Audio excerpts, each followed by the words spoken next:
Assalamu alaikum everybody. Welcome to my English grammar class. This is Babul Hussain. Before you, lecturer in English Fulbari Degree College, Fulbari Kurigram in Bangladesh. Okay. Today's lesson is about complex to compound sentence. Dear learners, this is very important topic for you. তো আজকের বিষয়টা হচ্ছে খুব গুরুত্বপূর্ণ, changing সেন্টেন্সের complex two compound sentence. সেটা মনে রাখবে যে কমপ্লেক্স সেন্টেন্সটা হচ্ছে, আমরা ইতিপূর্বে বলছি যে কমপ্লেক্স সেন্টেন্স হচ্ছে টু সাবজেক্ট টু ভার্ব, অর্থাৎ যে একটা প্রিন্সিপাল ক্লোজ থাকবে, একটা কি থাকবে, একটা principal clause plus DC dependent close, এর সংমিশ্রিত কমপ্লেক্স সেন্টেন্স গঠিত হয়। আর এই প্রিন্সিপাল ক্লোজ এবং ডিপেন্ডেন্ট ক্লোজ, এই দুইটা ক্লোজ নিয়েই কমপ্লেক্স সেন্টেন্স গঠিত হয়। আর এখানে দুইটা সাবজেক্ট থাকবে, দুইটা ভার্ব থাকবে। আর কম্পাউন্ড সেন্টেন্স থাকবে দুইটা ক্লোজ, টু ক্লোজ। এই দুইটা ক্লোজের মধ্যে দুইটা স্বাধীন ক্লোজ থাকবে। এই দুইটা স্বাধীন ক্লোজে যে ফ্যান বয়েস আমরা বলি, ফ্যান বয়েস, এফ তে ফর, এ তে অ্যান্ড, এন তে নট, বি তে বাট, আর ও তে অর, ওয়াই তে ইয়েট, আর এস তে সো। এখানে অর বা আদারওয়াইজ। এনিওয়ে, এই হলো কমপ্লেক্স এবং কম্পাউন্ড সেন্টেন্সের একটা স্ট্রাকচার। আমাদের বেশ কয়েকটা টেকনিক আছে, এই টেকনিকগুলো আমরা অনুসরণ করব, টেকনিক বা স্ট্রাকচার আমরা অনুসরণ করব। তো আমরা প্রথম যে টেকনিকটা সেটা যে আলোচনা করতে যাচ্ছি, যদি টেকনিক ওয়ানে যে যদি হোয়েন থাকে, হোয়েন থাকলে হোয়েন বাদ যাবে। প্রথমে হোয়েন আছে, হোয়েন বাদ যাবে। পুরা প্রথম অংশ আমরা লিখবো, লেখার পর এই কমা উঠিয়ে দিয়ে অ্যান্ড ব্যবহার করব। তারপর সেকেন্ড ক্লোজে আমরা যা আছে তাই লিখব। এখন দেখো শিক্ষার্থীরা, when I finish the work, when I, তাহলে আমরা এখানে কম্পাউন্ড করব, আই ফিনিশ দা ওয়ার্ক, কমা উঠিয়ে দিয়ে আমরা তুলে দিয়ে আমরা এখানে অ্যান্ড ব্যবহার করব, অ্যান্ড হি ওয়েন। অর্থাৎ যদি হোয়েন দিয়ে শুরু হয়, হোয়েন বাদ যাবে, কমার স্থলে অ্যান্ড বসাবো, শেষ। যদি একই সাবজেক্ট হয়, আমরা কমার পরে একই সাবজেক্ট হলে আমরা এই সাবজেক্টটা আমরা ব্যবহার করতে পারি অথবা না করতে পারি, কিন্তু ভিন্ন সাবজেক্ট, এই জন্য আমরা সাবজেক্ট ব্যবহার করছি। তাহলে দেখা যায় এখানে দুইটা স্বাধীন ক্লোজ, একটা স্বাধীন ক্লোজ আর একটা স্বাধীন ক্লোজ, এর মাঝে অ্যান্ড বসছে। It is called compound sentence. Complex মানে হচ্ছে জটিল, আর কম্পাউন্ড মানে যৌগিক বাক্য। ওকে, তো যে টেকনিক ওয়ান বা স্ট্রাকচার ওয়ান আমরা শেষ করলাম। তাহলে টেকনিক ওয়ান শেষ হলো, এখন টেকনিক টু এ আমরা চলে যাব। টেকনিক টু হচ্ছে যদি অ্যাজ সুন অ্যাজ থাকে, অ্যাজ সুন অ্যাজ বাদ দিয়ে আমরা এই জায়গায় আমরা লিখব কি, এন্ড, এবং বাক্যের শেষে আমরা অ্যাট ওয়ান্স লিখব। সেন্টেন্স শেষে আমরা কি লিখব, অ্যাট ওয়ান্স। তাহলে এই জায়গায় কমার পরিবর্তে আমরা কি লিখব, এন্ড, আর শেষে আমরা অ্যাট ওয়ান্স লিখব। তো এখন as soon as the electricity went out, the thief entered the house, তাহলে আমরা এখানে সাবজেক্ট, এখানে আমরা কি লিখতে যাচ্ছি, the electricity went out, তারপরে কমা তুলে দিয়ে এখানে and বসাইলাম, and the thief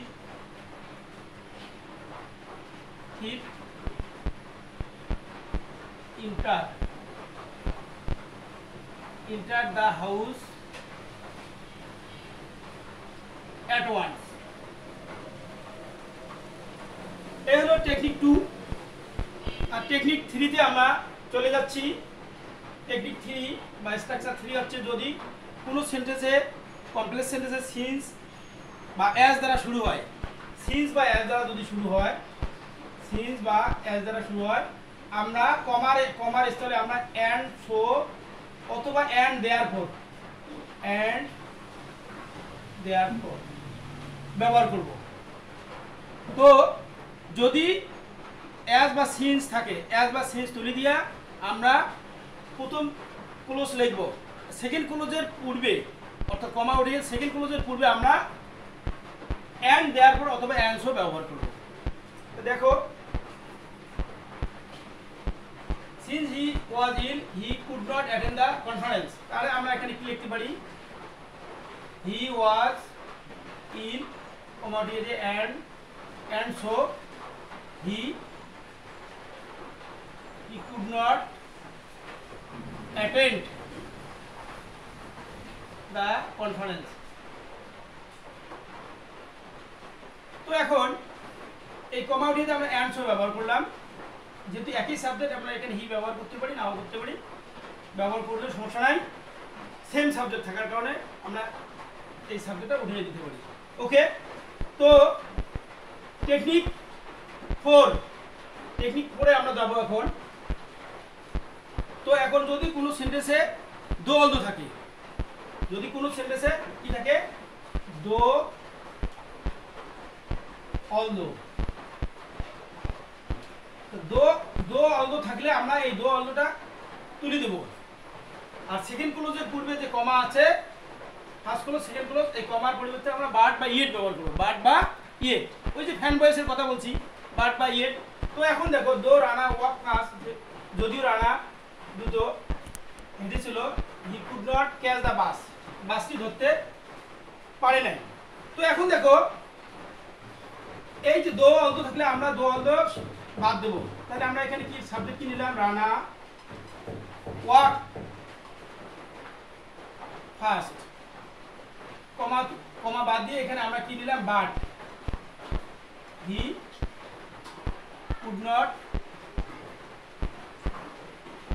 catch the bus.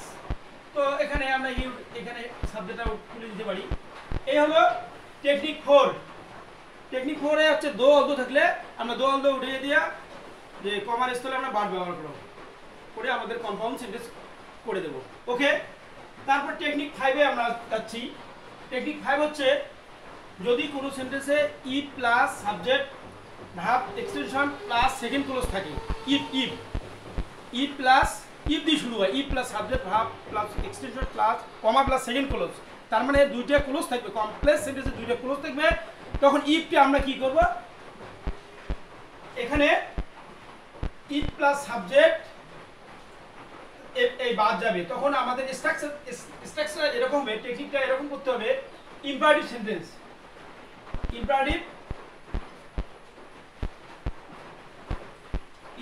Sentence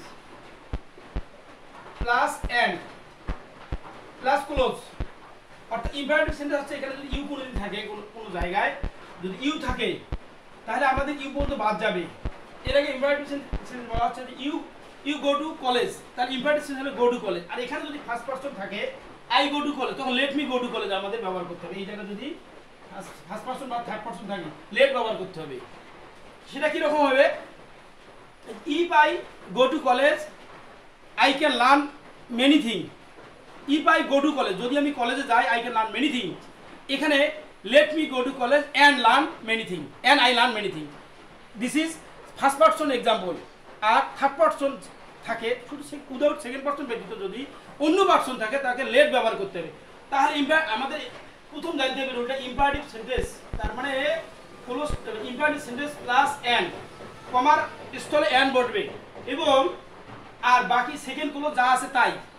তো এখন দেখো, যেহেতু ইউ সেকেন্ড পারসন, আমাদের প্রথমে ইফ ইউ ওয়ার্ক হার্ড, যদি তুমি কঠোর পরিশ্রম করো ইউ উইল বি সাকসেসফুল, তাহলে অ্যান্সার এখানে হবে work hard and you will be successful. Dear learners, I think you can understand easily my method of teaching. This is very important method of teaching for you. Okay, technique 5 আমরা শেষ করলাম। Technique 6 technique 6 আমরা চলে যাব। এখন technique 6 এ আছে এখানে যদি কোনো সেন্টেন্সে যদি কোনো সেন্টেন্সে ইফ এর পরে যদি নেগেটিভ থাকে, ইফ এর পরে নেগেটিভ থাকে অথবা আনলেস থাকে, ইফ প্লাস নেগেটিভ অথবা আনলেস মানে যদি না, এই ইফ অথবা ইফ প্লাস নেগেটিভ অংশ প্লাস ভার্ব অথবা আনলেস দিয়ে শুরু হয়, তখন আমাদের compound sentence will be imperative. প্রথমে ওই আগের নিয়ম, ইম্পারেটিভ সেন্টেন্স প্লাস অর বা আদারওয়াইজ, তারপর প্লাস সেকেন্ড ক্লোজ। ওকে, তো এই হলো আমাদের এই যে অর, এই কমা আছে, কমার স্থলে আমাদের অর অথবা আদারওয়াইজ ব্যবহার করতে হবে। ই প্লাস নেগেটিভ অথবা আনলেস দিয়ে কমপ্লেক্স সেন্টেন্স শুরু হলে আমাদের করতে হবে অর বা আদারওয়াইজ বাকি অংশ। দেখো, if you do not listen to, যদি তুমি আমার কথা না শোনো বা তোমরা আমার কথা না শোনো, তাহলে ইউ উইল বি পানিশ। তো এখন দেখো, আমরা এখানে বড় হাতের এখানে আসবে, যেহেতু শুরুতে আমাদের ওয়ার্ড বা লেটারটা এখানে লিসেন টু মি, অর আমরা এখানে অরও লিখতে পারি, আদারওয়াইজও লিখতে পারি। Or you will be punish. আমার কথা শোনো, নতুবা তুমি, অর মানে নতুবা, হয়তোবা, নতুবা তুমি শাস্তি পাবে। তো এরকম ইফ ইউ ডু নট যদি থাকে, আমরা ইফ ইউ ডু নট তুলে দেবো, এই যে মূল ভাবটা এখানে নেব, তারপর কমা পর্যন্ত যা আছে তাই লিখবো, তারপরে আমাদের এখানে এই কমা তুলে দিয়ে অর বা আদারওয়াইজ লিখতে হবে। এখানে অর দিলাম, আদারওয়াইজ দিলেও অ্যান্সার হবে। Okay dear learners, enjoy the class. এখন আমাদের টেকনিক 7 বা structure 7, follow the structure or technique, you can enjoy. Okay, যদি কোনো সেন্টেন্সে সো দ্যাট বা ইন অর্ডার দিয়ে শুরু হয়, সো দ্যাট বা ইন অর্ডার দ্যাট, এটা মানে যাতে বা যাহাতে। তো সো দ্যাট বা ইন অর্ডার দিয়ে যদি কোনো সেন্টেন্স শুরু হয়, তখন আমাদের একটা টেকনিক অনুসরণ করতে হবে। সে টেকনিকটা হচ্ছে সেকেন্ড ক্লোজ নিতে হবে। প্রথমে সেকেন্ড ক্লোজের সাবজেক্ট প্লাস 1, যদি প্রেজেন্ট হয় 1 2, আর পাস্ট হলে 1 2। যদি প্রথম অংশ এখানে পাস্ট হয় ওয়েন, তাহলে আমাদের 1 2 ব্যবহার করতে হবে। তার সেকেন্ড ক্লোজের সাবজেক্ট নেওয়ার পর কুড বা ক্যান বাদ যাবে, 1 2 বা 1 2 লেখার পর V1 নিতে হবে, ওখানে V1 আছে, তারপরে এক্সটেনশন নিতে হবে, তারপরে আমাদের প্রথম ক্লোজের সাবজেক্ট নিতে হবে, ভার্ব নিতে হবে, যা থেকে তাই এদিকে সম্পূর্ণ, তারপরে প্রথম ক্লোজ আমাদের ব্যবহার করতে হবে। প্রথম ক্লোজ আমাদের, আবারও বলি, যদি কোনো সেন্টেন্সে সো দ্যাট দিয়ে শুরু হয়, তখন আমাদের সো দ্যাটের পরের যে সাবজেক্ট আছে, সাবজেক্টের পরে ক্যান পুট তুলে উঠে দিতে হবে, তখন 1 2 বা 1 2 লিখতে হবে। তার বাকি অংশ লেখার পর তারপরে মাঝে আমাদের কি দিতে হবে, অ্যান্ড সো লিখতে হবে। কমা তুলে দিয়ে মাঝে কি লিখতে হবে আমাদের, এই জায়গায় অ্যান্ড সো বা অ্যান্ড দেওয়ার পর অ্যান্ড সো লিখতে হবে। তারপর ফার্স্ট ক্লোজ নিয়ে আসতে হবে, একটু জিনিসটা সাজিয়ে নিতে হবে। প্র্যাকটিস করলে বেশি পরিশ্রম লাগবে না। দেখো, এখন বিষয়টা হচ্ছে the man went to his house, লোকটি তার বাড়ি গেল যাতে হি কুড সি, তাকে দেখতে পারবে। এখন দেখো, এই জায়গার মধ্যে আমাদের যেহেতু পাস্ট টেন্স আছে, আমরা এখানে কি লিখবো, এই যে দ্য ম্যান আছে আর হি আছে, এই ম্যানটা এখানে নিয়ে যাবো, কারণ প্রোনাউন দিয়ে শুরু হবে না, নাউন দিয়ে শুরু হবে। ওকে, দ্য ম্যান আমরা লিখলাম, দ্য ম্যান ওয়ান্টেড, যেহেতু পাস্ট টেন্স এই জন্য লিখতে হবে ওয়ান্টেড টু সি হিম, হিটে মানে দি ম্যান, ওয়ান্টেড টু, আসলে আমাদের সূত্র অনুযায়ী গ্রামাটিক্যাল রুল ফলো করতে হবে। The man wanted to see him. এখন এই যে ক্লোজটা আমরা নিয়ে আসলাম, এই যে আবার এই জিনিসটা লিখবো, আমরা এই ক্লোজটা লিখবো, তবে এই যে ম্যান লিখিনি, এই ম্যানটা দুইবার হবে না, একবার প্রোনাউন হবে, আর মাঝে আমরা অ্যান্ডসও লিখবো। অ্যান্ডসো হি, ম্যান দ্বারা কি he went to his house. এভাবে যদি আমরা বলি আই, তো এখন দেখো আমাদের টেকনিক 7 শেষ, এখন টেকনিক 8 আমরা চলে যাব। টেকনিক 8 এ আমরা যখনই দেখবো সো থাকবে, সো জায়গাতে আমরা কি লিখবো, ভেরি, ও সো দিলেও হবে ইনশাআল্লাহ। আর দ্যাট এর পরে আমরা এন্ড ব্যবহার করব, দ্যাট এর পরিবর্তে আমরা কিভাবে এন্ড ব্যবহার করব। তাহলে দেখো the man is so weak that he can not walk, এই জায়গায় আমরা কি লিখবো, the man is very weak, that তুলে দিয়ে আমরা কি লিখলাম, and he can not walk. খুব ইজি, সোর জায়গাতে আমরা ভেরি ব্যবহার করবো আর দ্যাটের জায়গাতে এন্ড ব্যবহার করবো। এই হলো কমপ্লেক্স থেকে কম্পাউন্ড সেন্টেন্স করার টেকনিক নাম্বার হচ্ছে 8। এখন লাস্ট ওয়ান টেকনিক নাম্বার 9 হচ্ছে, বা স্ট্রাকচার 9 হচ্ছে, যদি কোনো সেন্টেন্সে রিলেটিভ প্রোনাউন থাকে, এই রিলেটিভ প্রোনাউনের জায়গায় আমরা কি দেবো, রিলেটিভ প্রোনাউন যদি থাকে আমরা সেটা উঠে দিয়ে এন্ড ব্যবহার করব। তো কিন্তু পূর্বের সাবজেক্ট অনুযায়ী আমাদের যে এন্ডের পরে সেই এখানে সেই সাবজেক্টটা ব্যবহার করতে হবে, প্রোনাউন ব্যবহার করব। দেখো I help the man who was blind, আমি যে মানুষটিকে সাহায্য করে তিনি ছিলেন অন্ধ, তাহলে আমাদের কম্পাউন্ড হবে, তাহলে আই হেল্প দ্য ম্যান, এখানে হুডে তুলে দিয়ে এন্ড ওয়াজ ব্লাইন্ড দিলে কেমন হয়, খারাপ হয় না, কারণ দুইটা সাবজেক্ট ব্যবহার করতে হবে। তো এখন এই যে ম্যান আছে, মানে এই ম্যানটা, এই এর পূর্বে যে ম্যান, এটাই হবে হি। যদি মেয়ে থাকে সি হতো, বস্তু থাকলে ইট হতো। তারপরে আর another example I can show you, was blind. এখন দেখো একটা এক্সাম্পল আমি দিচ্ছি তোমাদেরকে, সেটা হচ্ছে I saw a dog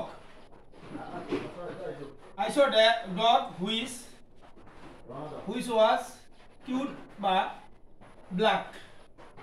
তো এখন দেখো আমরা এই যে এই হুইসের জায়গাতে আমরা এন্ড ব্যবহার করব, আর এখানে প্রথমে যা আছে তাই লিখবো, I saw a dog, লেখার পর এন্ড। এই ডগ একটা বস্তু বোঝাচ্ছে, এখানে এখানে এই ডগের পরিবর্তে হিসি হবে না, এখানে ইট হবে। I saw a dog and it was black। তো যাই হোক, এখানে রিলেটিভ প্রোনাউন যদি থাকে, আমাদের রিলেটিভ প্রোনাউন, এখানে রিলেটিভ প্রোনাউন তুলে দিয়ে আমাদের এন্ড ব্যবহার করে এই পূর্বের সাবজেক্ট এখানে ব্যবহার করতে হবে। এখানে যদি বলা হয় I saw a girl who was my student, তো এখানে আমরা কি লিখবো, I saw a girl and, এখন এই যে গার্ল মেয়ে, এখানে she, I saw a girl who বসবে, I saw a girl আমরা লিখলাম, who পরিবর্তে and ব্যবহার করলাম। was এর পূর্বে কিছু গার্ল আছে, এই জন্য she লিখলাম, তারপর was my student। Okay, thank you, bye by.